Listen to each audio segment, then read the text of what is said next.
اعوذ باللہ من الشیطان الرجیم، بسم اللہ الرحمن الرحیم۔ آج کا جو موضوع ہے عبادت کیا ہے۔ عبادت کی سب سے جامع تعریف حافظ ابن تیمیہ رحمۃ اللہ نے ان الفاظ سے کی ہے۔ عبادت کیا ہے؟ عبادت ایک جامع لفظ ہے جو اللہ تعالیٰ کی تمام پسندیدہ محبوب ظاہری باطنی اقوال افعال کو شامل ہے۔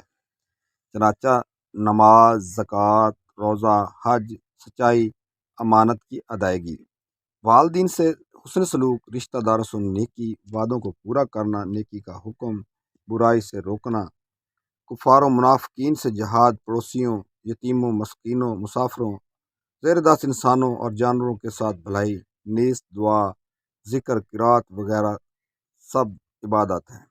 اسی طرح اللہ رسول سے محبت، اللہ کا ڈر، اس کی طرف رجوع، خالص اس کی عبادت، اس کے حکم پر ڈٹ جانا، اس کی نعمتوں پر شکر ادا کرنا، اس کی قضاء اور قدر پر راضی ہونا، اس پر توکل کرنا، اس کی رحمت کی امید اور اس کے عذاب کا خوف وغیرہ بھی عبادت ہے۔ عبادت کی اقسام۔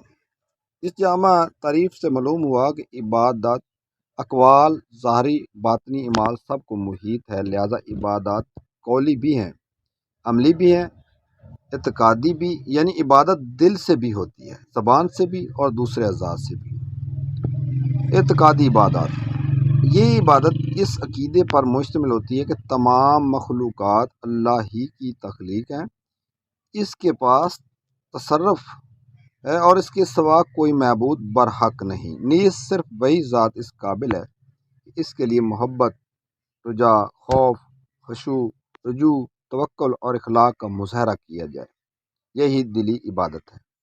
قولی عبادت، یہ عبادت اللہ رسول پر ایمان لانے کی گواہی، قرآن کریم کی تلاوت، ہر حال میں ذکر الہی، دعا اور راست گوئی وغیرہ پر مبنی ہے، اسے ہی زبانی عبادت کہتے ہیں۔ عملی عبادت، اس میں طہارت، نماز، زکوٰۃ، روزہ، حج، جہاد فی سبیل اللہ اور اعضائے جسمانی سے صادر ہونے والے واجب و مباح کا کام شامل ہے، یہی بدنی عبادت کہلاتی ہے۔